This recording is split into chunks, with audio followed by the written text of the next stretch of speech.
પંખ ફફડાવતું પતંગિયું ખરા અર્થમાં કચરામાંથી કૃતિનું એક ઉત્તમ ઉદાહરણ છે. એક સાદું પતંગિયું કાગળ ઉપર પેઇન્ટ કરેલું લેવાનું, આ એનો પાછળનો હિસ્સો છે.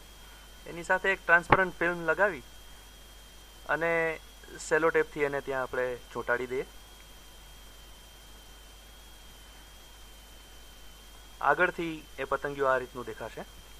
હવે કોઈ નકામી એવી સીડી કે ડીવીડી લઈ અને એના પાછળના હિસ્સામાં ટ્રાન્સપરન્ટ ફિલ્મનો બીજો છેડો સેલો ટેપથી આ રીતે આપણે ચોંટાડીએ.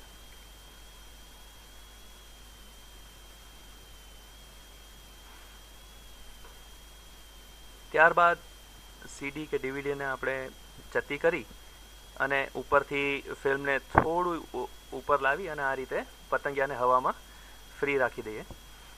બસ આ વસ્તુ તૈયાર છે. પતંગિયું હવાની અવર જવરથી કે આપણા નાના એવા સ્પંદનોથી પણ એ પાંખો ફફડાવશે.